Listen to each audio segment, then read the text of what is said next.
અદત્તાની થઈ ગઈ હતી. 14મી અહિંસા તથાવર સર્વભૂય સેવન કરી.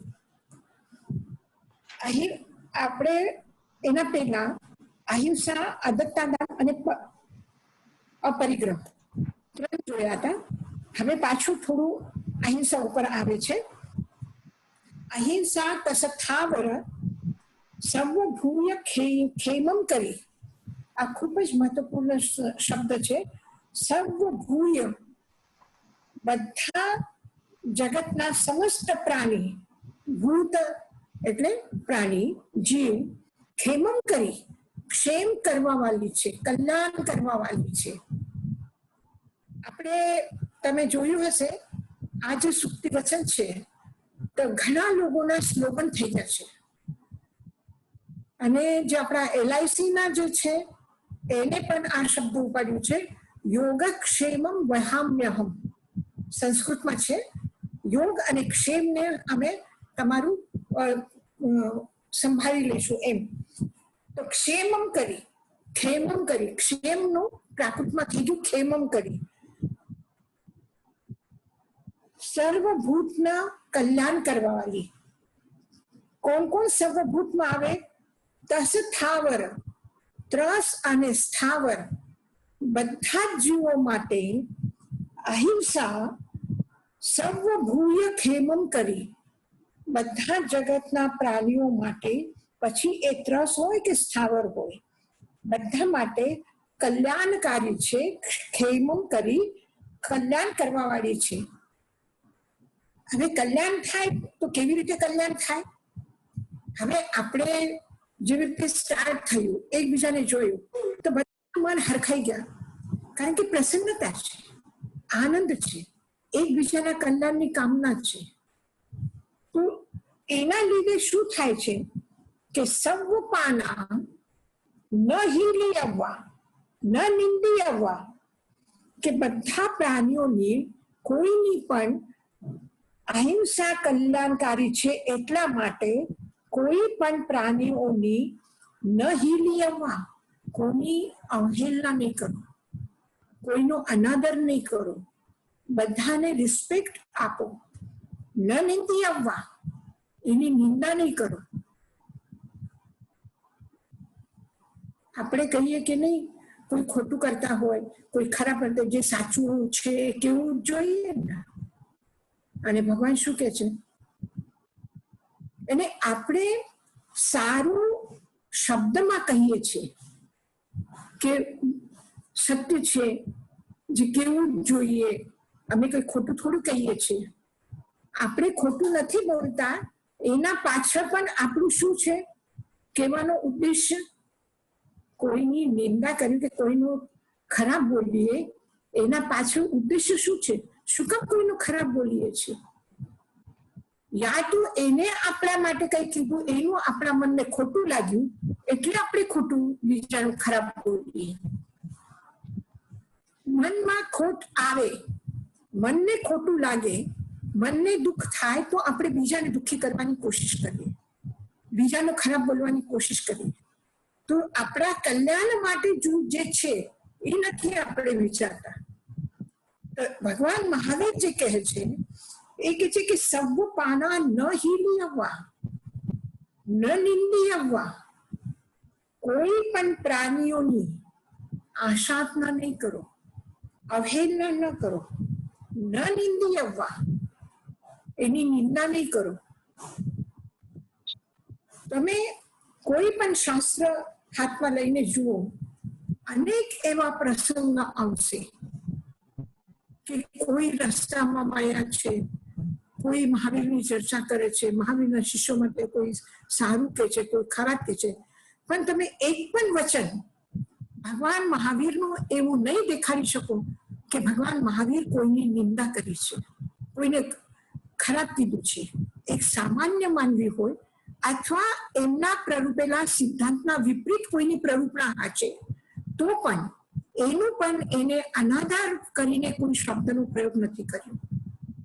તો આપણા માટે એ બહુ સારું છે, વિચારવા જેવું છે કે આપણે આપણું કલ્યાણ ઈચ્છતા હોય અથવા જગતનું કલ્યાણ ઈચ્છતા હોય જેના મનમાં કલ્યાણની કામના છે, કોઈનું સારું કરવાની કામના છે, તો સારું કરવાનું મતલબ એનું ખરાબ બોલો, એની નિંદા કરો, બીજાના સામે એને ઉતારી પાડો, એ નહીં.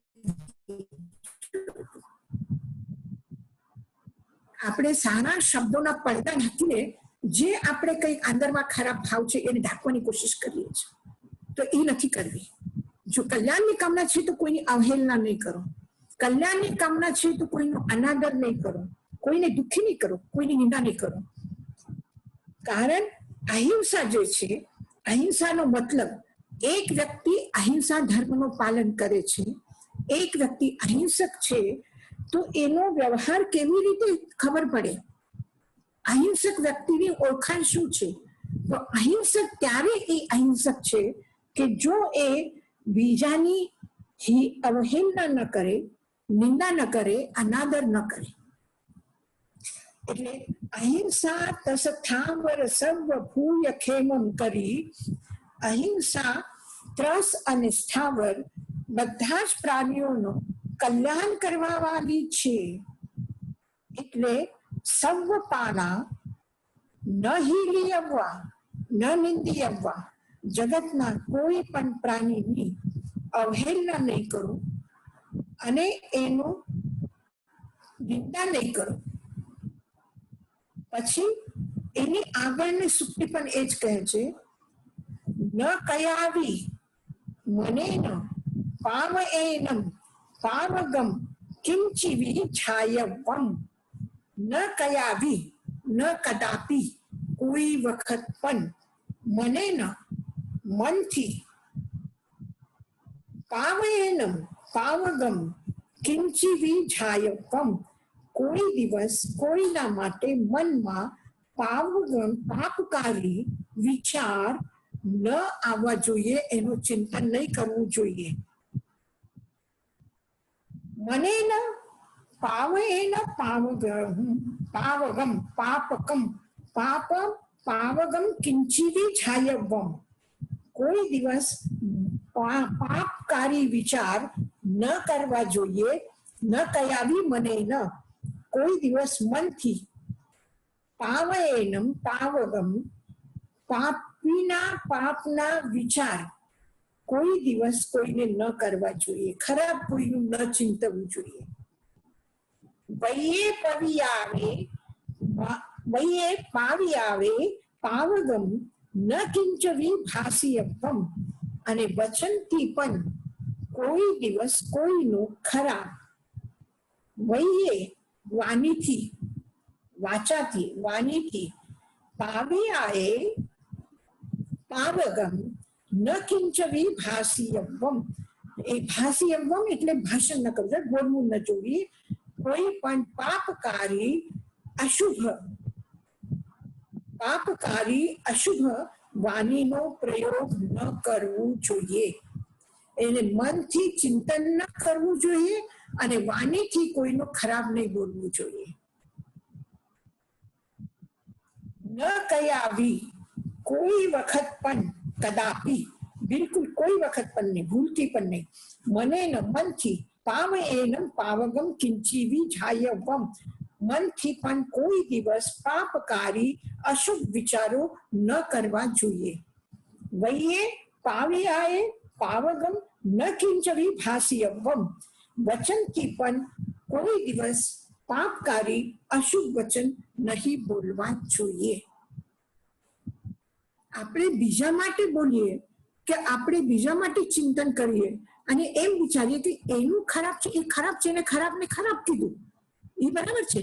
પણ વિચાર કરો તમે કે એક સારા ટોપિયામાં તમે કઈ ખરાબ વસ્તુ રાખી, તો ખરાબ વસ્તુથી જયારે ટોપિયામાં રાખી એટલે ટોપિયું શું થઈ ગયું? ખરાબ થઈ ગયું. આપણે આપણો હાથ ગંદકીમાં નાખ્યું એટલે હાથનું શું થયું? કોઈના ઉપર ગંદકી ફેંકવાની છે અને એટલા માટે આપણે હાથમાં લીધું અને કોઈ ઉપર ગંદકી ફેંકી, તો જેના ઉપર ફેંકી એના તો જે થવાનું છે થશે, કપડા ગંદા થશે કે જે પણ થશે, એને ગુસ્સો આવે કે નહીં આવે એના ઉપર, પણ જ્યારે ગંદકી આપણે હાથમાં લીધી ફેંકવા માટે, તો હાથ ફેંકવા પહેલા આપણા હાથ ગંદા થયા છે. એટલે બોલવા પહેલા આપણી વાણી ગંદી થઈ છે. ચિંતન કરવા પહેલા આપણું મન ખરાબ થયું છે, એ આપણે વિચારવું જોઈએ.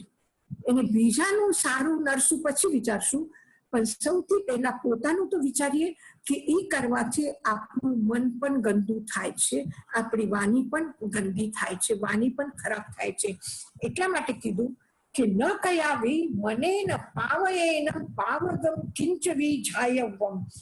મનથી પણ કોઈ દિવસ કોઈના પાપનો અશુભ વિચાર નહીં કરો, કોઈનો ખરાબ થાય એવો વિચાર નહીં કરો. વૈયે પાવ્યાએ પાવગમ ન કિંચવી ભાસિયવમ.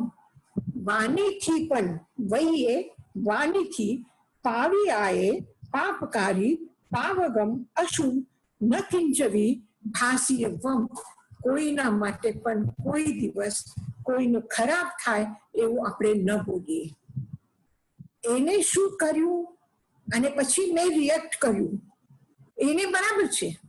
એને એક ચિંગારી આપણા ઉપર ફેંકી, એક વ્યક્તિ એક પેટ્રોલના ટેન્કમાં એક અગ્નિ માચિસ જલાવીને ફેંકી, અને એક પાણીના બાલ્ટીમાં માચિસ જલાવીને ફેંકી.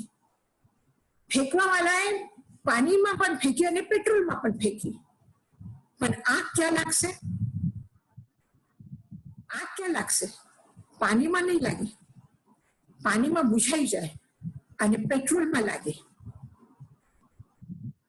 પણ પેટ્રોલમાં લાગી એ પેટ્રોલનો ગુણધર્મ છે, પાણીમાં બુઝાઈ એ પાણીનો ગુણધર્મ છે. પણ દિયા સલાઈનો પોતાનો ધર્મ શું છે? એને તો જલાવવાનું કામ છે. સામેવાળા એને બુઝાવી દીધી એ અલગ વાત છે, પણ જલાવવાનું કામ જે એનું છે એ એને કર્યું. તો આપણે કદાચ કોઈ બીજા વ્યક્તિ આપણા ઉપર આગ ફેંકે, માચિસ ચલાવીને ફેંકે, તો આપણે એ વખતે પાણી હશું તો આપણે આંદરમાં આવીને એ બુઝાઈ જશે, પણ આગ નહીં લાગે. અને જે પેટ્રોલ છે એમાં તરત જ આગ લાગી જશે. તો મારે શું થવું છે અને મારો સ્વભાવ શું છે?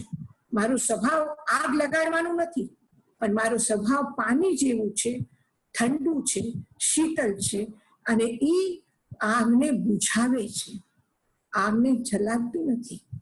તમે જુઓ, સાધના કરીએ છીએ, ઘણા સાધકો છે, તપશ્ચર્યા કરે છે, સાધના કરે છે, એ કરે છે, પણ એને પણ શું કરે છે? એને પણ બે રૂપમાં પ્રયોગ કરે છે. આ ભગવાન મહાવીર માટે પણ આવ્યું છે ગુપ્ત તેજોલ્લેસે. ભગવતી સૂત્રમાં એક વિશેષણ છે એનું કે ગુપ્ત તેજોલ્લેસા એમના પાસે છે. ગૌતમ સ્વામીનો વર્ણન આવે છે, ત્યાં પણ આવે છે ગુપ્તેન્દ્રિય, ગુપ્ત બ્રહ્મચારી, ગુપ્ત તેજોલ્લે. એની ઇન્દ્રિયોનું ગોપન કર્યું છે, એટલે વિષયમાં આસક્ત નથી થતા. ગુપ્તેન્દ્રિય, ગુપ્ત બ્રહ્મચારી, બ્રહ્મચર્ય વ્રત એનું એટલું સ્ટ્રોંગ છે કે કોઈ દિવસ કોઈ પણ પરિસ્થિતિમાં એ વિચલિત ન થાય. ભગવાન મહાવીર માટે પણ આવ્યું અને ગૌતમ માટે પણ આવ્યું. ગુપ્ત તેજોલ્લે, ગુપ્ત છે તેજોલ્લેસા. અને ગોશાલક પાસે પણ શું છે? તેજોલ્લેસા છે. સાધના એને પણ કરી, તપશ્ચર્યા કરી. મહાવીર સાથે 6 વર્ષ સુધી હતા, તો એમને કે રોજ ને રોજ કોઈ રીતે જઈને ખાઈને આવ્યા, એને પણ તપશ્ચર્યા કરી. પણ તપશ્ચર્યા કરીને શું પ્રાપ્ત કર્યું? તો તેજોલ્લેસા પ્રાપ્ત કરી.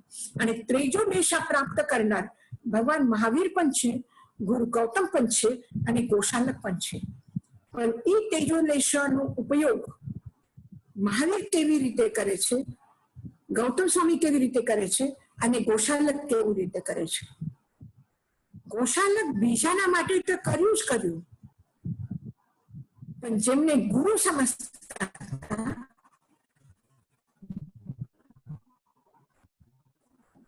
એના ઉપર પણ ભગવાન મહાવીરના 2 શિષ્યોને સર્વાનુભૂતિ અને સુનક્ષત્રને બે શિષ્યોને એના ઉપર પણ તેજોલેશા ફેંકીને એને જલાવીને સમોસર એમાં ખતમ કરી દીધું, અને ભગવાન મહાવીર ઉપર પણ તેજોલેશા ફેંકી. એટલે શક્તિ તો છે, પણ એ શક્તિનો ઉપયોગ મનની શક્તિ છે, વાણીની શક્તિ છે, પણ એ વાણીનો શક્તિનો ઉપયોગ અહિંસાના રૂપમાં કરો તો એ તમારા કલ્યાણ માટે થશે. અને બીજા કોઈ પણ અશુભ પ્રવૃત્તિ માટે એનો પ્રયોગ કરવાની ભગવાન મહાવીર એકદમ ચોખ્ખી ના પાડી છે. એટલે ગુપ્ત શબ્દ ત્યાં વાપર્યું છે. ગુપ્ત તે ઉલ્લેખ, તેજોલેશાનો પ્રયોગ નથી કર્યો, પ્રગટ નથી કરી, અપ્રગટ રૂપમાં છે. એટલે સર્વપાના ન હિલિયવ્વા ન નિંદિયવ્વા, બધા પ્રાણીઓને કોઈની પણ અવહેલના નહીં કરો, કોઈની નિંદા ન કરો, કોઈ દિવસ કોઈના માટે પણ ન કયાવી, મને ન મનથી, પાવયેનમ પાપકારી પાવગમ અશુભ, કિંચવી છાયવમ ન, કોઈ દિવસ ધ્યાન નહીં કરો, મનનું ચિંતન નહીં કરો. વૈયે પાવિયાએ પાવગમ ન કિંચવી ભાષિયવમ, વાણીથી પણ પાપકારી વચનનો પ્રયોગ નહીં કરો, ભાષા નહીં બોલો. એટલે ભાષાને પણ પૂર્ણ નિયંત્રણમાં રાખો, મન પર પણ પૂરું નિયંત્રણ રાખો. મનને મારવાની વાત નથી. જે લોકો કે છે નહીં મન એકદમ મારી નાખો, મન એકદમ ગતિશીલ ન થાય, મનની ગતિ નહીં રોકી શકો. મન ગમનાગમન કરશે, મન જાતે આ દરેક સબ્જેક્ટ ઉપર જશે, ચિંતન કરશે, એને તમે અટકાવી ના શકો. એનો સ્વભાવ છે એ જશે, પણ એટલું જ છે કે એ અહિંસાના ચિંતનમાં લાગે, હિંસાના ચિંતનમાં ન લાગે, શુભ ચિંતનમાં લાગે, અશુભ ચિંતનમાં ન લાગે.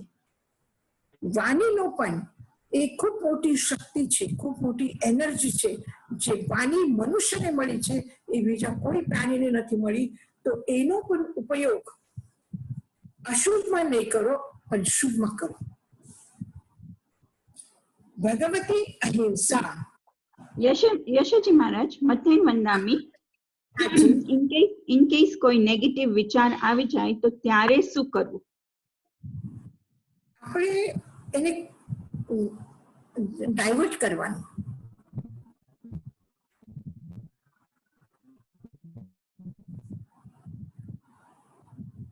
નદીનો પ્રવાહ છે એ તો વહેતો રહેશે, એ તો એને અટકાવી ન શકો. અટકાવો તો એ ગંદુ થઈ જશે, તાલાબ થઈ જશે. અને વહેતું પાણી સ્વચ્છ રહેશે. તો મનને સ્વચ્છ રાખવા માટે એને પ્રવાહ જોઈએ, એની ગતિ જોઈએ, એને આગળ વધવું જોઈએ.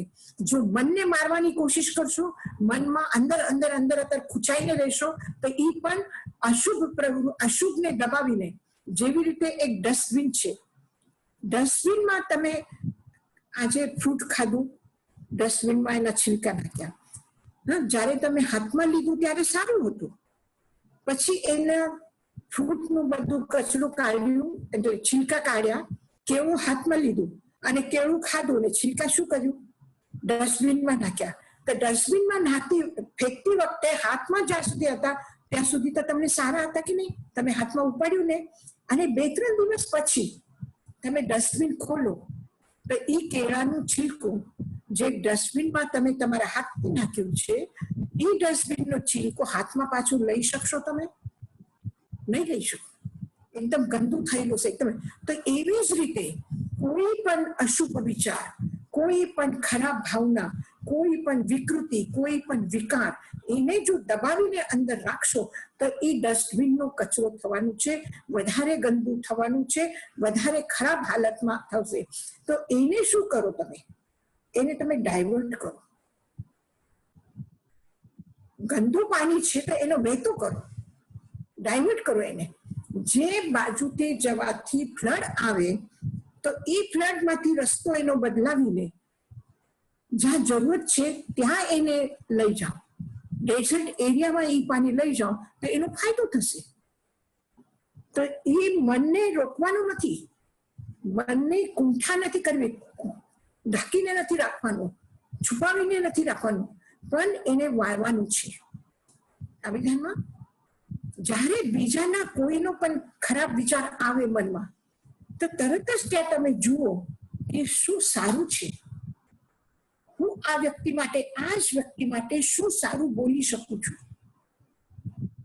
એક વ્યક્તિ આપણા પાડોશી હોય, આપણા સગાવાલા હોય, આપણી ફ્રેન્ડ હોય, આપણા ભાઈ બહેન હોય, ગમે તે હોય, એવું નથી કે દરેક વખતે એના સાથે આપણું ખરાબ જ થાય છે, બોલવાનું, ચાલવાનું બધું. પણ 10 વખત એ જેમ આપણે કહીએ એમ કરે છે, જે માગીએ આપે છે, જે કરીએ એને હસતા મોઢે લે છે. અને એક વખત જો એ નારાજ થઈ જાય તો આપણને શું યાદ રહે વધારે? શું યાદ રહે છે? સારું યાદ રહે છે કે ખરાબ યાદ રહે છે? ખરાબ જ આમ તો યાદ રહી છે. ના માન્યું એક વખત એ યાદ રહેશે, પણ 10 વખત એને તમારી વાત માની એ યાદ નહીં રહેશે. પછી જ્યારે એ ખરાબ કરેલું વાત યાદ આવે એટલે તરત જ વિચારો કે અરે તે દિવસે તો એને મારા માટે સારું બોલ્યું હતું, તે દિવસે તો એને મારા માટે સારું કર્યું હતું. આ નાનું હતું ત્યારે કેટલું મારું બધું સાંભળતું હતું. હવે મોટા થઈ ગયા છે, ઉંમર થઈ ગઈ છે, એની જવાબદારી છે, એને સમજ પડે છે, એને વિચાર્યું હશે, એની પરિસ્થિતિ હશે, કદાચ એનો મૂડ નહીં હશે, ક્યાંય ધ્યાન વયું ગયું હશે, મારી વાત સાંભળી નહીં હોય બરાબર, તો કોઈ ને કોઈ એવા વિકલ્પ તમે લાવો સામે, ઇરાદાપૂર્વક લાવો, તો પછી એ પોતાની વેળે ઓછું થશે. થોડું પહેલા પ્રયત્નપૂર્વક કરવું પડે, જબરદસ્તી પણ કરવી પડે, કઈ વાંધો નહીં. પહેલા સ્કૂલમાં જ્યારે બાળકો જાય છે તો શરૂઆતમાં એને ગમતું નથી, પણ પછી તમે ટિફિન આપો, કેડબરી આપો, પછી તમે એને ફોન કરો, કઈ પણ એના મનને આવે, પછી તમે કહેશો કે આજે સ્કૂલ નથી જવું, તો કહેશે ના સ્કૂલમાં જવાનું જ છે. એને રસ આવે, ઇન્ટરેસ્ટ આવે, અને એ પછી મૂકી નહીં ત્યાં સુધી આપણે એને જબરદસ્તી કરીને કરાવવાનું છે, અભ્યાસથી કરાવવાનું છે, સાધનાથી કરાવવાનું છે. કે આપણે ઊંધે રસ્તે ન જઈએ, ખોટા રસ્તે ન જઈએ, થોડું ડાયવર્શન કરીને જઈએ. થોડું લાંબુ થશે. તમે રોડ જ્યારે બને છે અથવા બ્રિજ જ્યારે બને છે, તો રોડ જ્યારે બને છે ત્યારે ટ્રાફિકને એ રસ્તો ખુલ્લો રાખવા માટે શું કરવામાં આવે છે? ડાયવર્શન બનાવવામાં આવે છે. તો એવી જ રીતે આપણે થોડુંક એક નવો રસ્તો શરૂ કરવું છે, એક નવા માર્ગે એને દોરવું છે, તો થોડું ડાયવર્શન કરવાનું શરૂ કરો. આખિર આ સ્વાધ્યાય છે, ભક્તિ છે, પૂજા છે, ચિંતન છે, આ કોના માટે છે? જો ખરાબ વ્યક્તિના વિચાર મનમાં આવતા હોય તો જે વ્યક્તિ પાસે બેસવું ગમે છે, બોલવું ગમે છે, રમવું ગમે છે, એના પાસે જઈને બેસો અને એની સાથે વાતો કરો. જે કામમાં ઇન્ટરેસ્ટ આવે, જે વાતોમાં ઇન્ટરેસ્ટ આવે, જે વ્યક્તિ સાથે બેસવું ગમે, જે જોવું ગમે, એમાં ત્યાં જઈને બેસો, ત્યાં એ શરૂ કરો. તે પોતાના મેળે ઓછું થઈ જશે.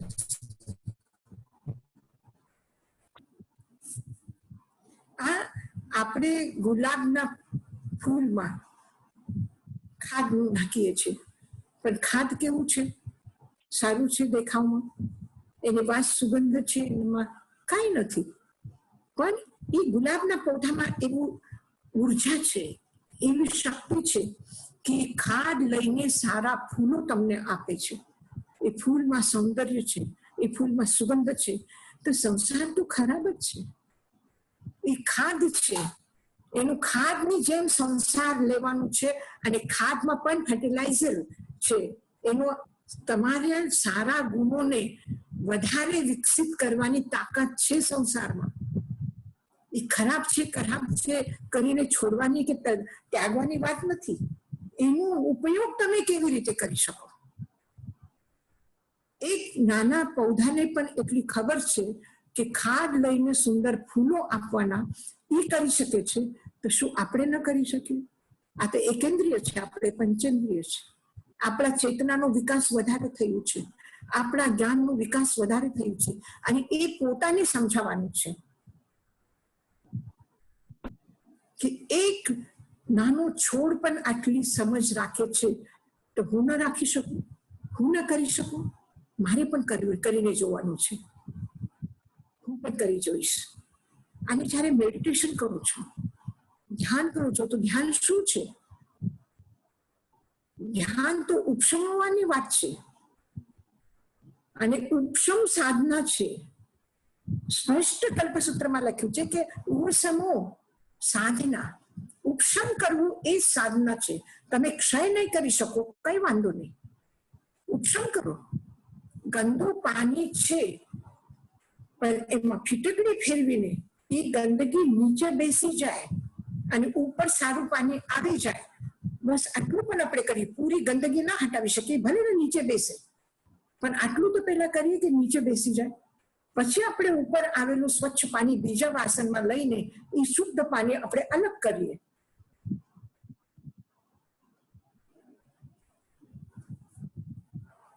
થોડું મેડિટેશન છે, સાધના છે, ધ્યાન આ છે, ચિંતન છે અને પ્રયત્ન છે. આ દરેક રીતે પ્રેક્ટિસમાં લાવવાની જરૂર છે.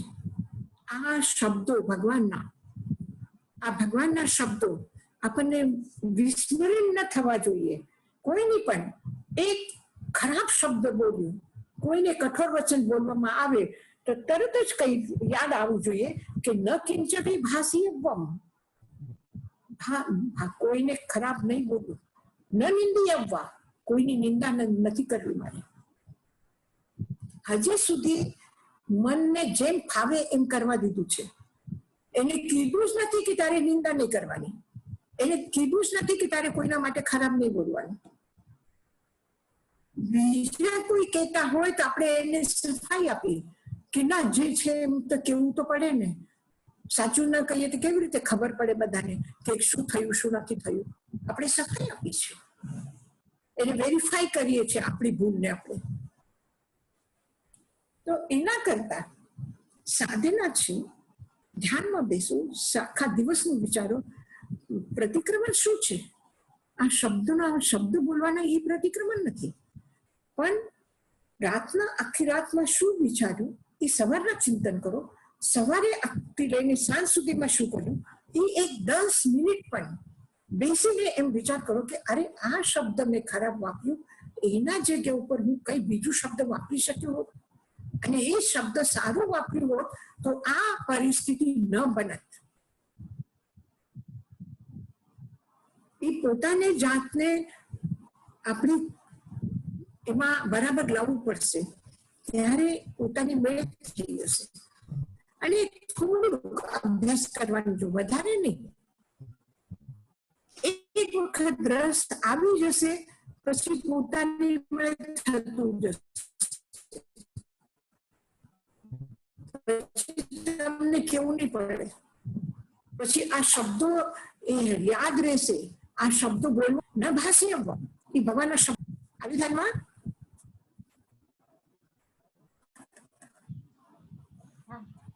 સંભળાય છે? હા યશાજી મહારાજ સંભળાય છે. બહુ સરસ સંભળાયું યશાજી મહારાજ, થેન્ક યુ સો મચ. યશાજી મહારાજ, આ ઉપશમ થાય પછી જો ઉપરનું પાણી સ્વચ્છ હોય એટલે આપણા ભાવ સારા હોય તો જે પાછું ઉદયમાં આવે એની મેતેથી ક્ષય થઈ જાય નહીં. જો ડોળાઈ જાય તો ઉદયમાં આવે, અને ન ડોળાય તો પછી ક્ષય થઈ જાય. આપણે પાછું વિકાર વૃત્તિ એમાં જાગે, એમાં આપણે ગંદકી બધી નીચે બેસી ગઈ, ઉપર સ્વચ્છ પાણી આવ્યું અને પછી આપણે હાથ નાખીને હલાવી દઈએ તો શું થશે? પાછું પાણી ગંદુ થઈ જશે. તો આપણે એને ગંદુ કર્યું પાછું, તો પછી ઉપશમ થયેલું પાછું ઉદયમાં આવશે. અને જો એમને એમ રહેશે અને પાણી ઉપરનું ઉપર આપણે લઈ લીધું અને નીચેનું પાછું એને બીજી પ્રક્રિયા કરી કે જેનાથી ગંદકી ખતમ થઈ જાય તો ક્ષય થઈ જાય. એટલે સૌથી પહેલા ઔપશમિક સમ્યક તો થાય છે, ક્ષાયિક સમ્યક તો નથી થતું. પહેલા જ્યારે મિથ્યાત્વમાંથી સમ્યક ગુણસ્થાનમાં આવે એ વખતે જીવને સૌથી પહેલા ઔપશમિક સમ્યક થાય અને પછી ક્ષાયિક સમ્યક થાય અથવા ક્ષાયોક્ષમિક થાય. એટલે પહેલું જે શરૂઆત જે છે એ ઔપશમિકની છે અને તરત જ વાર નહીં લાગે. એક થોડો સમય છે, 6 આવલિકાનો સમય છે કે 6 આવલિકાનો સમયમાં આ ઔપશમિકમાંથી ક્ષાયિક અથવા ક્ષાયોક્ષમિક થશે. Thank you Yashaji Maharaj. યશાજી મહારાજ તમે કીધું 6 બોલ્યા કે એટલો ટાઈમ રે ઉપશમ, ઈ કે શું કીધું તમે? 6 આવલિકા એટલે એક સમય જે છે એમાં 1 કોડી 77 લખા 77 સહસ્રાય. તો આટલા બધા સહસ્ત્ર એના પાઠ છે કરશો તમે, તો એમાં 6 માત્રની જે ગણતરી છે એટલામાં ઔપશમિક સંવેદ ક્ષાયિક સંવેદ થાય છે. એટલે બહુ સમયનો બહુ સૂક્ષ્મ ભાગ જે છે એટલું જ અંતર છે ક્ષાયોક્ષમિક અને ઔપશમિકમાં. Thank you. યશાજી મહારાજ મને એક વિચાર આવ્યો જ્યારે તમે પરિગ્રહની વાત કરી ને ઝાડની વાત હતી એમાં, કે જે સ્કંદ છે એ પરિગ્રહ છે ને પછી એમાંથી લોભ આવે, ક્લેશ આવે, કષાય આવે. તો મને એવું વિચાર આવ્યું કે બધી હિંસા પરિગ્રહથી શરૂ થાય છે. પરિગ્રહથી શરૂ થાય. આસક્તિમાંથી હિંસા, અસત્ય, ચોર્ય, અબ્રહ્મ અને પરિગ્રહ આ બધા એમાંથી પેદા થાય છે. ને મને જીવન પ્રિય છે, મને કોઈ દુઃખ ના આપે, આ મારી આસક્તિ છે. અને મને કોઈ દુઃખ આપે એટલે તરત જ મને ક્રોધ આવે, તરત જ હું એને હાથ ઉપાડીને એને મારવા દઉં. અને આચરણમાં આપણે વાંચ્યું કે કેવી રીતે હિંસા કરવામાં આવે છે, કે આ જીવ મને મારશે, ભય પેદા થયો. કોઈને કે અરે આ તો મને મારવા આવ્યો છે, એટલે યા તો પોતાને મારી યા એને આવનાર વ્યક્તિને મારે છે. રાજા શ્રેનિકને એમના દીકરા કુનિક રાજ્ય લીધું અને શ્રેનિકને જેલમાં પૂરી દીધા. અને જ્યારે એને જેલના બધી વાત કરી એની માં કે તું આટલો નાનો હતો, તારા એટલા ખરાબ હાલતમાં હતો તું, તારી એટલી શારીરિક બીમારીઓ આટલી ભયંકર હતી, તો મેં તો તને જ્યાં કચરો ફેંકવામાં આવે છે ત્યાં ફેંકીને આવી હતી. માં થઈને મેં તને સંભાળ્યું નથી, મેં તને રાખ્યું નથી, હું ફેંકીને આવી હતી. પણ રાજા શ્રેનિકને જ્યારે ખબર પડી તો એ તને ઉપાડીને લઈ આવ્યા અને તારી બીમારીને ઠીક કરવા માટે પોતાના મોઢાથી એને બીમારી બધી તારી ચૂસી લીધી.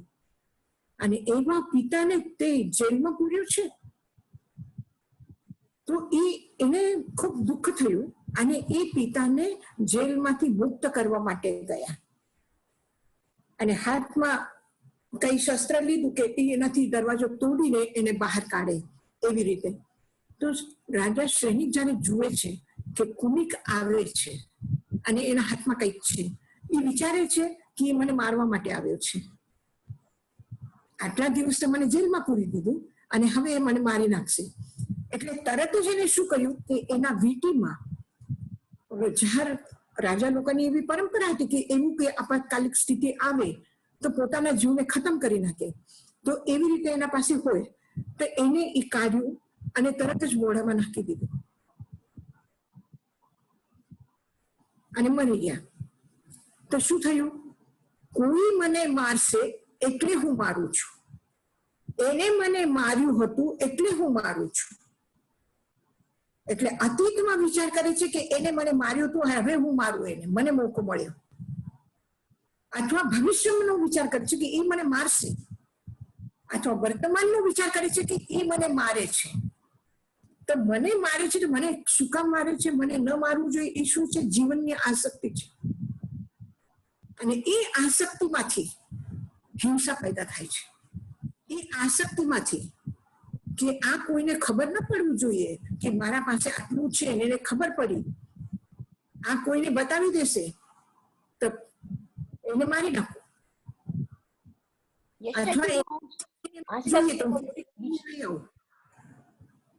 હા બોલો.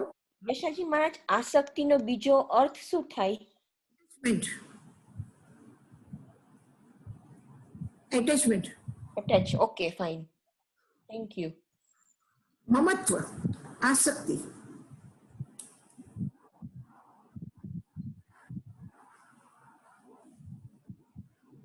યશાજી મહારાજ, શ્રેનિક મહારાજાએ જો તો આપણે એમ કહેવાય સુસાઇડ કર્યું, તો જે સમ્યક દ્રષ્ટિ હોય એ સુસાઇડ કરે?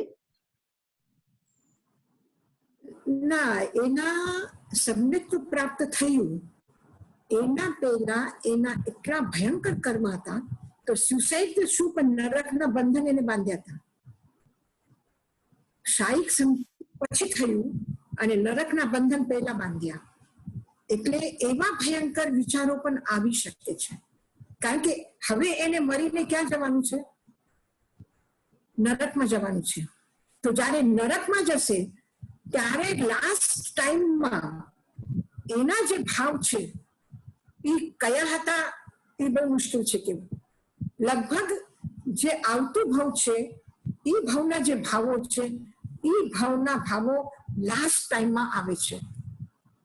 એટલે અહીંયાથી એક તમે પ્રકાશથી ભરેલા રૂમમાં હો અને બીજા રૂમમાં એકદમ અંધારું છે અને ત્યાં તમને જવાનું છે, તો તમે જ્યારે દરવાજો ખોલો એટલે આ રૂમનો પ્રકાશ ક્યાં જાય? થોડું થોડું બીજા રૂમમાં જાય. અથવા આ રૂમમાં એકદમ અંધારું છે અને પ્રકાશના રૂમમાં જવું છે, તો જ્યારે દરવાજો ખોલો તો એ ભાવનો પ્રકાશ તમારા અંધારાથી ભરેલા રૂમમાં આવે છે.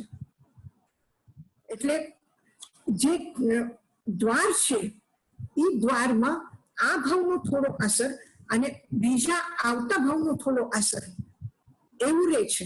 એટલે મૃત્યુના સમયમાં જે આપણે ઘણી વખત એવું પણ જોઈએ છે કે આખા જિંદગીમાં કઈ કર્યું નથી, પણ છેલ્લે ઘડે એના એટલા સારા ભાવ હતા કે બસ આપણે કલ્પના ન કરી શકીએ, કે જેને કોઈ દિવસ હાથમાં માળા લીધી નથી, કોઈ દિવસ ધર્મદાન કર્યું નથી, અને છેલ્લે ઘડે તો બસ આખો દિવસ રટન કરે છે. એમાં પણ આપણે લોકો જોઈએ છે અને એમાં પણ જોવામાં આવે છે કે છેલ્લે ઘણી વાર વિચાર ગડબડાઈ જાય. તો એ આવતા ભાવ આગળનો કરવી. હા યશાજી મહારાજ. ભગવતી અહિંસા ભીયાનમ વિવ શરણમ. જે ભયથી ગ્રસ્ત છે, ભીયાનમ ભયભીત વ્યક્તિ છે, એના માટે શરણ રૂપ કોઈ છે તો એક ભગવતી અહિંસા છે. જે ભયભીત છે, આતંકમાં જીવે છે, એવા વ્યક્તિ માટે અહિંસા એ શરણ છે.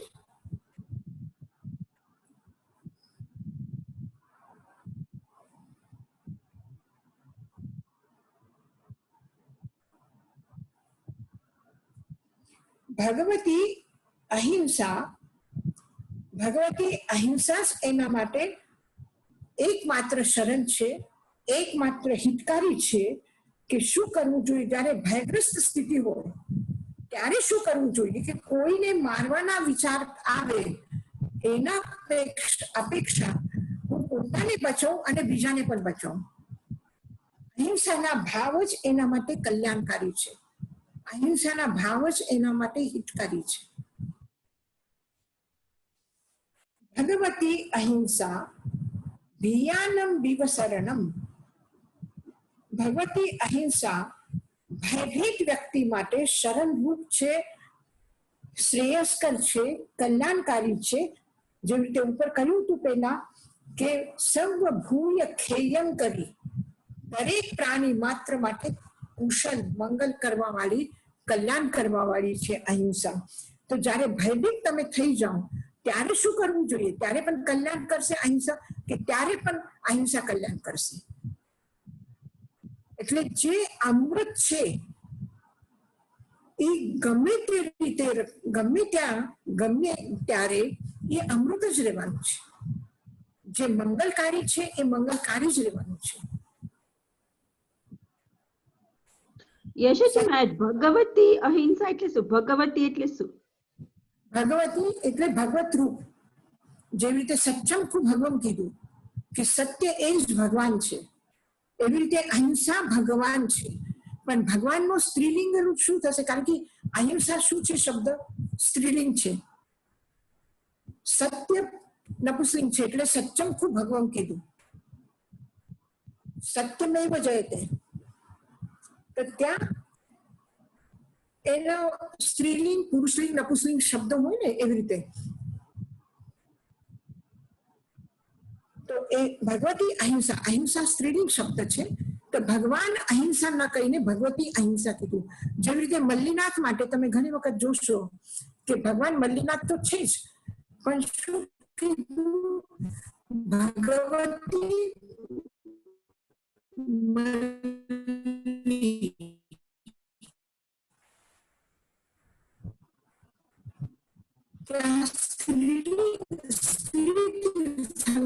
એટલે ભગવતી કહેવામાં આવ્યું છે. ભગવતી ભયભીત માટે ભગવતી અહિંસા જ કલ્યાણકારી છે. અહીંયા ભગવતી સાક્ષાત અહિંસા. ભયગ્રસ્ત અવસ્થામાં પણ કોઈ આપણને મારે અથવા આપણના મનમાં કોઈને ભયભીત કરવાના વિચાર આવે ત્યારે પણ કલ્યાણકારી કઈ છે? તો માત્ર એક અહિંસા. અહિંસા ભિયાનમ વિવસરણમ સત્યમ પ્રભાસકમ ભવતી સર્વભાવાનમ. જે ભાવ છે એ ભાવોને પ્રગટ કરવા વાળું કોણ છે? એનું પ્રકાશન કરવા વાળું કોણ છે? તો સત્ય છે. જેવી રીતે આખો સંસાર અંધારામાં દેખાય છે, પણ સૂર્યનો ઉદય આવે એટલે ઝાડ, પાન, મકાન બધું દેખાઈ આવે છે. તો એ બધાને પ્રકાશમાન કરવા વાળું કોણ છે? તો સૂર્ય છે. તો એવી જ રીતે જે બધા ભાવો છે એ ભાવોને પ્રકાશમાન કરનાર કોઈ છે તો એક સત્ય છે. યશોજી મહારાજ, આ એમ કે તમને જ્યારે ભયભીત થાવ ત્યારે તમારે અહિંસાનો કે સત્યનો વિચાર કરો એટલે તમારે એટલે ભયનું સ્થાન નિરાકરણ થઈ જાય, કલ્યાણકારી. હા, એટલે આપણે એવો વિચાર કરવાનો ત્યારે સત્યનો ને અહિંસાનો.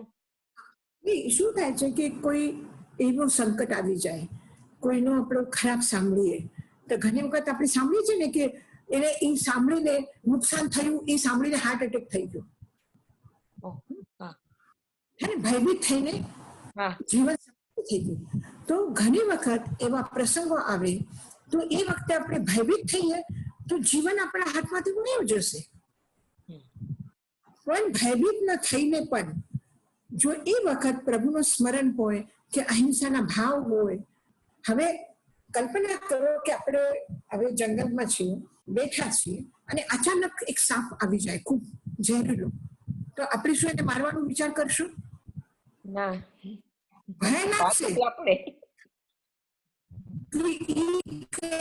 આપણે ડંખ મારી દે, આપણે એને કહીશું કે જો બધા દૂર થાવ, ક્યાંય બધાને કોઈને કઈક ખતરો છે, આપણે તરત જ એને બોલે. પણ ભયભીત અવસ્થામાં પણ એને મારવાનો વિચાર નહીં આવે, એને બચાવવાનો વિચાર આવશે. કોઈ એને પકડવા જશે, જેને આવડત છે પકડે છે, ઘણા લોકો પકડે છે, તો પણ આપણે એને તરત જ કહીશું નહીં હોય એને મારતા નહીં, તમે દૂર જંગલમાં જઈને છોડી આવો. તો એ શું છે કે ભયભીત અવસ્થામાં પણ અહિંસાના ભાવ છે, અહિંસાના વિચાર છે, એટલે આપણું કલ્યાણ. સમજી ગઈ હું. Thank you.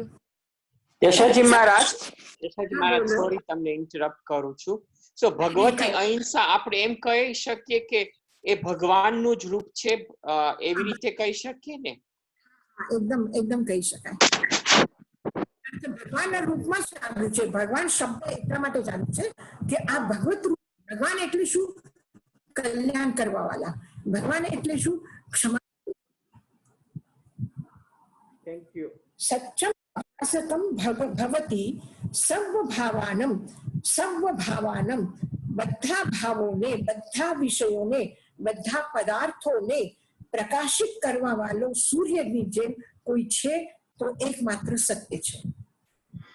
યશોજી મહારાજ, આ સત્ય ભાવો એટલે દ્રવ્ય ગુણ પર્યાયનું વાત કરે છે? હા, દ્રવ્ય ગુણ પર્યાય એટલે જેના પણ દ્રવ્ય, જેટલા દ્રવ્ય છે એની પર્યાયો છે. પછી જીવ હોય કે અજીવ હોય કે જે પણ છે, જીવ હોય તો જીવના ભાવ, અને અજીવ છે તો પછી પદાર્થ, વિષય. આખા જગતને પ્રકાશિત કરવા વાળું સત્ય છે. તમ સત્યમ ભગવમ, જો અહીંયા ભગવાન શબ્દનો પ્રયોગ આવ્યો છે. સત્ય જ ભગવાન છે. તમ સત્યમ ભગવમ, સત્ય એ જ ભગવાન છે. અહિંસા ભગવાન છે, ભગવત રૂપ છે. એટલે પણ અહિંસા સ્ત્રી છે એટલે ભગવતી કીધું, અને સત્ય માટે ભગવમ કીધું. તમ સત્યમ ભગવમ, સત્ય એ જ ભગવાન છે.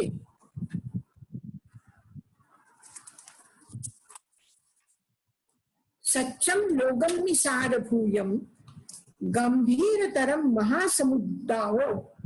મેં એને ઉપમા આપીને કહ્યું છે સત્યને કે લોકમાં સારભૂત કઈ છે તો એ સત્ય છે, અને એ ગંભીર છે એટલે ખૂબ વિશાળ અને બહુ ઊંડો છે. કેવી રીતે? જેવી રીતે મહાસમુદ્ર હોય છે. સત્યમ લોગમ્મિ સારભૂયમ ગંભીરતરમ મહાસમુદ્રાઓ. સંસારમાં સત્ય જ એક સારભૂત છે, અને સત્ય મહાસમુદ્રથી પણ વધારે ગંભીરતરમ. ગંભીર છે મહાસમુદ્ર, અને ગંભીરતર એટલે ગંભીર એનાથી વધારે ગંભીર કોઈ છે તો સત્ય છે. સમુદ્ર કરતા પણ વધારે સત્ય છે, વધારે ગંભીર છે સત્ય. સત્યમ સોમતરમ ચંદ્રમંડલાઓ દીપ્તતરમ સૂર્યમંડલાઓ.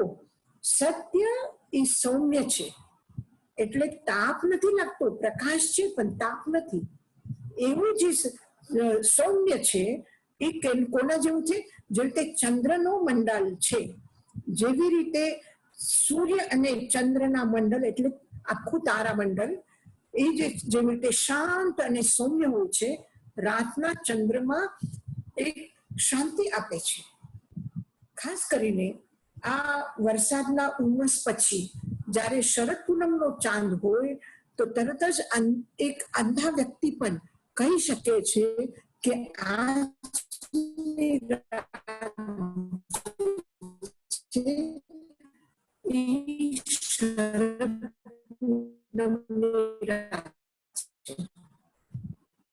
એટલું શીતલ, એટલું શાંત પ્રકાશ હોય છે ચંદ્રમાનો. સત્ય જે છે એકદમ શાંત, શાંતિ આપે, તાપ આપે એવું જ નથી. પ્રકાશમાન છે પણ શાંતિ.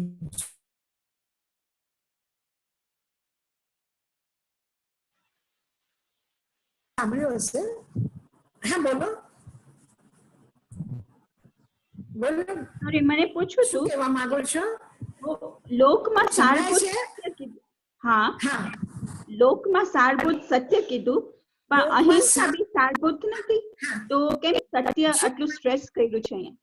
હા, તો હવે એવું છે કે જેવી રીતે બાળકોને તમે પૂછો, મમ્મી હોય, મમ્મી પાસેથી કામ લેવું છે તો એને પૂછો તને વાલો કોણ છે, તે તરત જ કહેશે મમ્મી. ત્યારે એને પપ્પા પાસેથી ફીસ આપવાના પૈસા લેવા હશે ને ત્યારે કહેશે પપ્પા.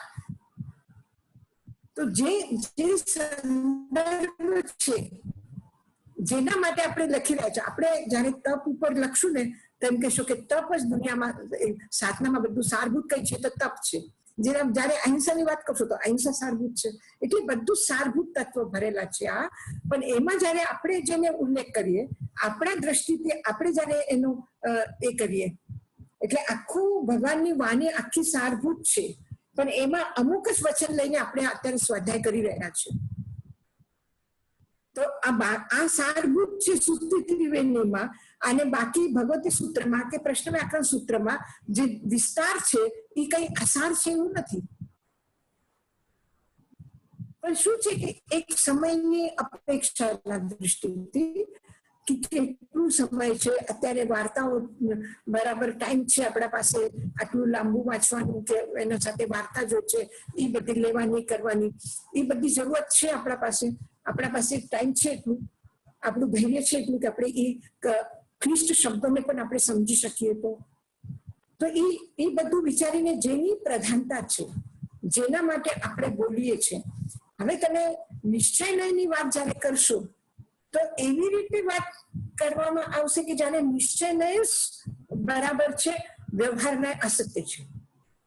અને જયારે વ્યવહારનયની વાત કરશું ત્યારે વ્યવહારનય જ બરાબર છે નિશ્ચયનય કરતા.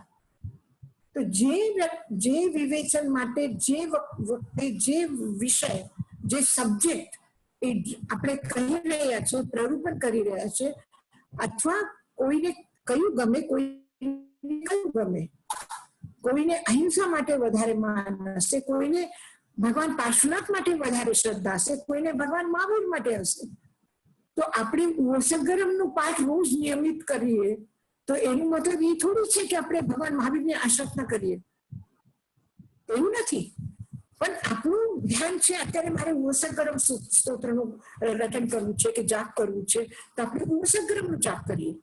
પણ એનો મતલબ એ નથી કે હું ભગવાન શબ્દનો અનાદર કરું છું કે ભગવાન મહાવીરનો અનાદર કરું છું. જયારે ઓમ શાંતિ બોલું છું તો આપણે શાંતિનાથનું કરશું. Thank you Yashaji Maharaj. યશાજી મહારાજ, યશાજી મહારાજ, બોલો. સોરી રીટા, ઓકે હું બોલું. તમે સુક્તિ 21 માં એમ કેમ કે છે કે સૂર્યમંડળ સે ભી અધિક તેજસ્વી હૈ? ચંદ્ર કેમ સૂર્યમંડળ થી ભી અધિક કયું છે? સૌમ્ય છે, એટલે શાંત છે. ઓ શાંત છે એટલે, ઓકે. સૌમ્ય એટલે શાંત પ્રકૃતિ છે, સૌમ્ય છે, એને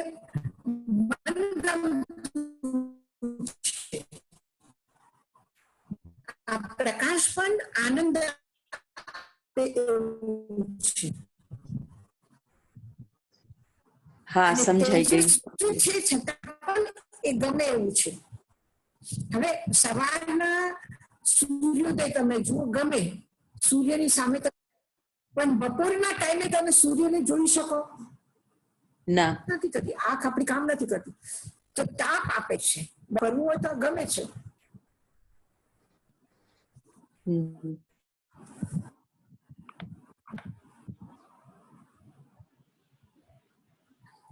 થેન્ક યુ યશાજી મહારાજ. યશાજી મહારાજ,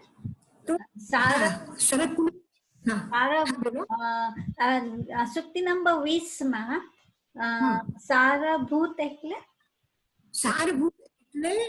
કે હવે આપણે કોઈ પણ તમે જ્યુસ કાઢો અને જ્યુસ પછી ગાળી લો, તો ગાળીને શું હોય છે કે જે એનો શું કહું છું, ઉપરના છિલકા જેવું કે એવું કઈ ભાગ હશે ને તો એ ઉપરમાં રહી જાય ગળણીમાં, અને રસ નીકળે આવે. પછી ઉપરનો જે છે એ આપણે શું કરીએ? ફેંકી દઈએ. એ સાર નથી. એમાં સાર શેમાં છે કે જે ગાળીને શુદ્ધ લીધું એ સારભૂત છે, એ આપણે પી લઈએ છીએ. પણ એનો મતલબ એ નથી આપણે અપેક્ષા પ્રમાણે કે અહિંસા કઈ ફેંકી દેવાની વાત છે, એમ નથી. સારભૂત એટલે જેવી રીતે આપણે માખણ છાસમાંથી કાઢ્યું તો છાસ શું થયું? સાર નથી, માખણ સાર છે એમાં.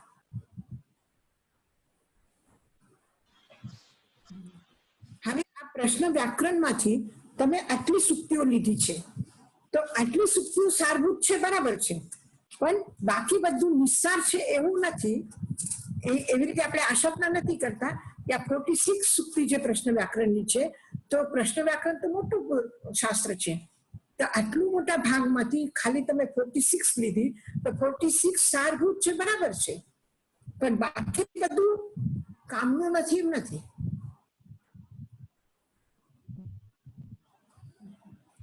Thank you, Yashaji Maharaj.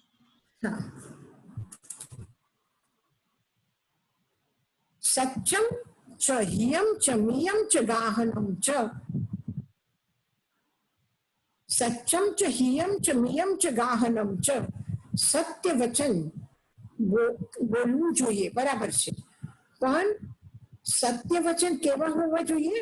હિયમ, હિતકારી હોવું જોઈએ, કે એ સત્ય એવું હોવું જોઈએ કે જે બીજાનું કલ્યાણ કરે, બીજાના હિત થાય, અહિત ન થાય. નિયમ, મિત હોવું જોઈએ. મિત એટલે મિત્ર, મીઠું, શત્રુ નહીં હોવું જોઈએ, નુકસાન નહીં થવું જોઈએ. અને મિતનો એક અર્થ જે છે કે પરિમિત, એકદમ સંક્ષેપ છે, સાર છે, એમાં નિસ્સાર જેવું કઈ છે જ નહીં, બધું દૂધની મલાઈ છે, દૂધ છે જ નહીં એવું છે. અને ગાહનમ એટલે ગ્રાહ્ય, આપણે એને જીવનમાં ઉતારી શકીએ એવું છે, જીવનમાં એને મહત્વપૂર્ણ સ્થાન આપી શકીએ એવું છે. સચ્ચમ ચ હિયમ ચ નિયમ ચ ગાહનમ ચ, સત્ય હિતકારી છે, મિતકારી છે, ગ્રહણ કરવા યોગ્ય છે. સચ્ચમ્પીય ચ સંયમસ્ય ઉવરોહકારકમ કિંચિવી ન વક્તવ્યમ.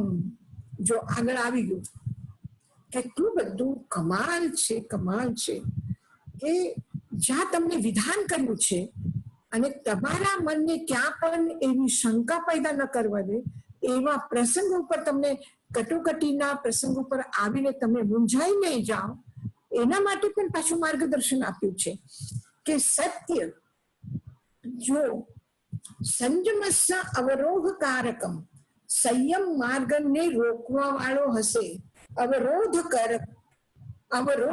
એટલે રોકવા વાળો, વિરોધ કરવા વાળો એવું તત્વ હશે તો એ તમે નહીં બોલો.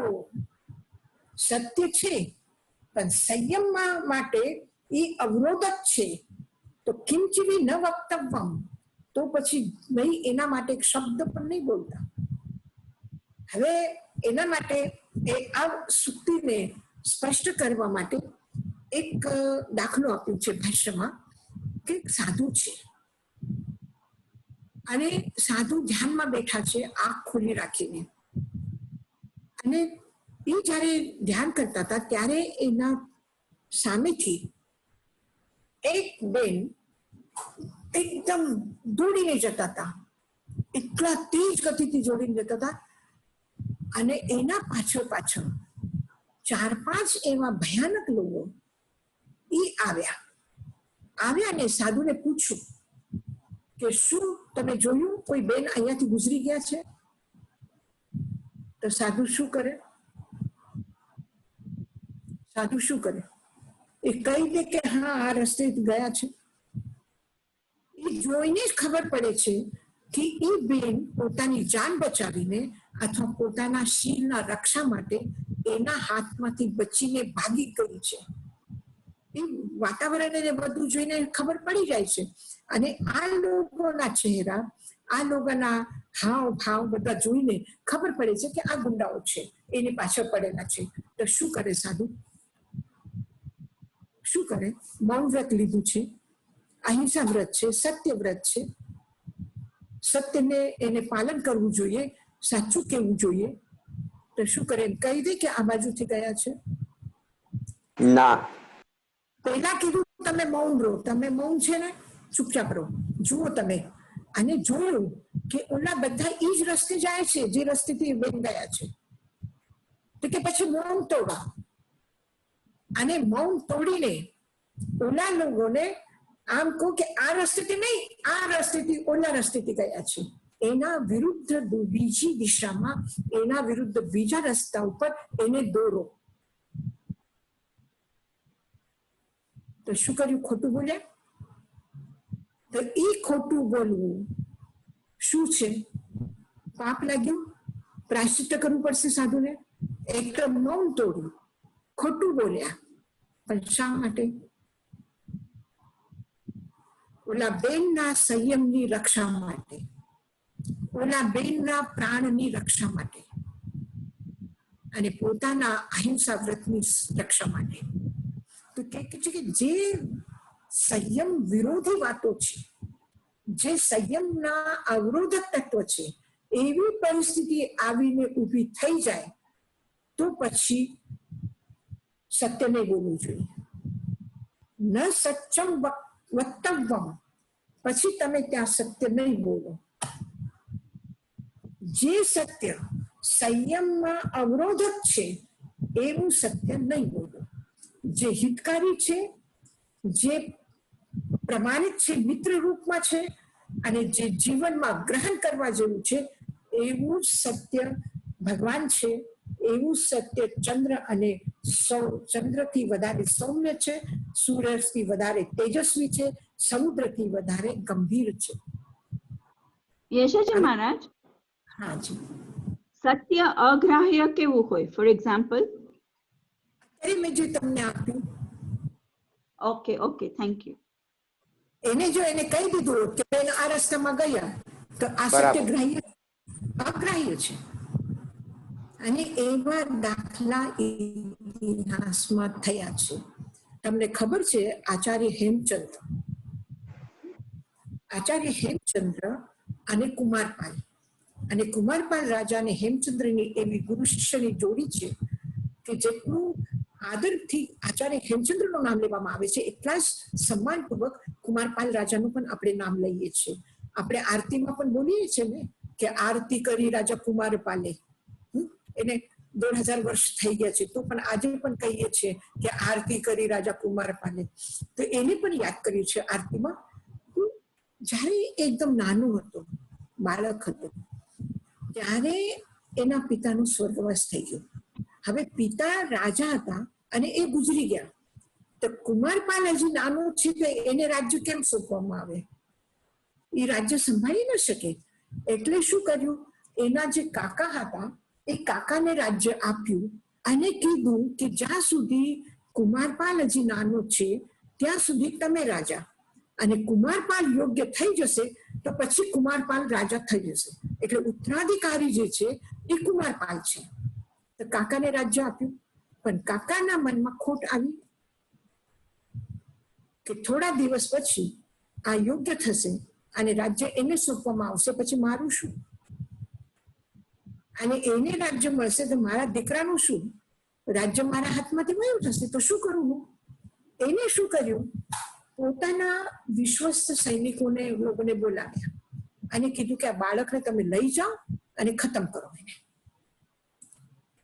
હવે એ રાજ્ય ઉપર આવ્યા પછી એ લોકો એના વિશ્વસ્ત થયા, પણ એના પહેલા કોના હતા એ લોકો?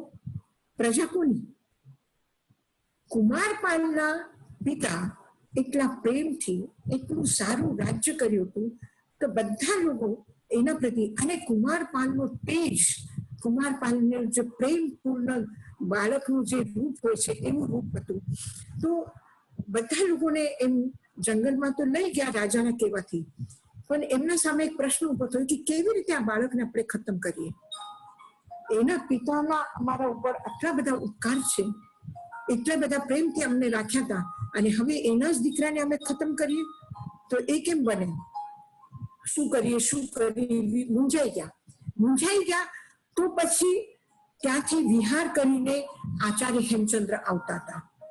આચાર્ય હેમચંદ્ર વિહાર કરીને આવતા હતા અને એને જોયું કે અમુક લોકો એક જગ્યા ભેગા થઈને કઈક વિચાર વિમર્શ કરે છે ને એના ચહેરા ઉપર કઈ પ્રસન્નતા નથી લાગતી.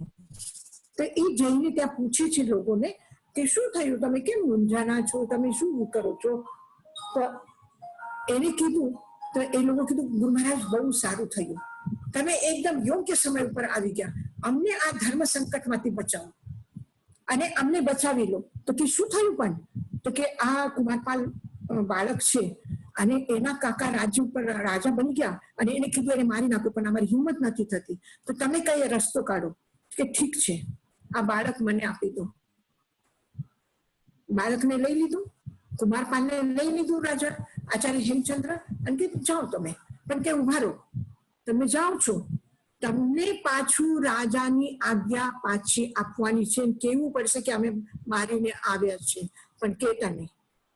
તમે એમ નહીં કહેતા કે આ જિંદો છે, તમે એમ નહીં કહેતા કે એને ગુરુ મહારાજ લઈ લીધું છે. તો શું કહેશે? એ લોકો જઈને રાજા પૂછે ત્યારે શું કહેશે? એમ જ કહેશે ને, જેમ તમારી આજ્ઞા તેમ કામ કરીને આવી ગયા.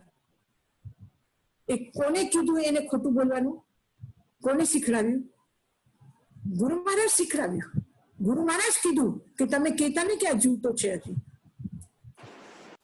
પછી તમારા જેવા લંડન થી આચાર્યના શ્રાવકો આવ્યા અને કીધું કે આવો મારી એક વાત છે. તો કે શું ગુરુ મહારાજ? તો કે આ બાળકનો ઉછેર તમે તમારા ઘરમાં કરો. કે ગુરુ મહારાજ આપના કૃપાથી ઘરમાં શું કમી છે? મારા પરિવાર આટલો ઉછરે છે, આટલા સુખી છે, આટલી સારી રીતે બધાનું લાલન પાલન પોષણ થાય છે, તો આ બાળકનું પણ થઈ જશે. મારા દીકરાની જેમ હું એને રાખીશ. બસ આપનો આદેશ છે. તો કે પણ જોજો, કોઈને ખબર ન પડવી જોઈએ કે આ બાળક તમારું નથી. હવે કલ્પના કરો કે તમને બાળક આપી દીધું અને કોઈ પૂછે આ બાળક કોણ છે, તો તમે શું કહેશો? સંદીપભાઈ શું કહેશો? તમે શું કહેશો? આ બાળક મારો છે. મારો છે. એ કોને શીખડાવ્યું તમને?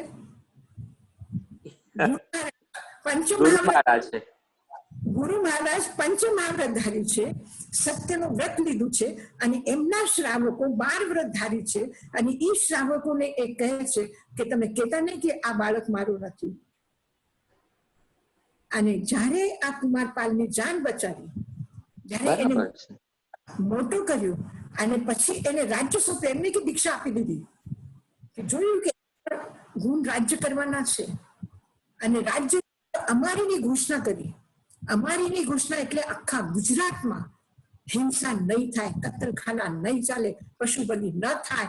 આજે ગુજરાતમાં જે સેવાના સંસ્કાર આવેલા છે, અહિંસાના સંસ્કાર આવેલા છે, શાંતિપૂર્વક જીવન જીવવાના જે સંસ્કાર આવ્યા છે, એ આચાર્ય હેમચંદ્રના અને કુમારપાલના છે. બરાબર છે. આ ધર્મની પ્રભાવના એ વિચાર્યું હોત કે ખોટું બોલવાથી પાપ લાગે તો શું થાત? તો સંયમમાં જે અવરોધક છે સત્ય, એ સત્ય નહીં બોલવું જોઈએ. આવી ધર્મમાં એટલે સત્ય જે છે, જે હિતકારી છે, નીત છે, ગ્રાહ્ય છે, એ સત્ય બોલો. પણ સંયમમાં જે અવરોધક છે એ સત્યનો ઉચ્ચારણ નહીં કરો.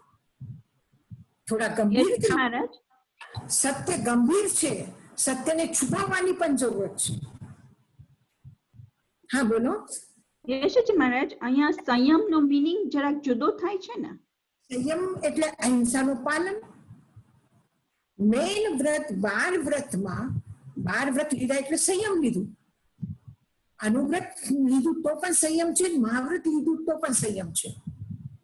તો સત્ય વ્રતનું પાલન કરવું એ સંયમ છે. અહિંસા વ્રતનું પાલન કરવું એ સંયમ છે. બ્રહ્મચર્ય વ્રતનું પાલન કરવું એ સંયમ છે. તો વ્રતોનું પાલન કરવું એ સંયમ છે. અને વ્રતને તોડી નાખવાની વાત જ્યારે આવે, અવરોધક સત્યનું પાલન ન કરી શકો એવી વાત આવે, ત્યારે તમે એ સત્યનું ઉચ્ચારણ નહીં કરો.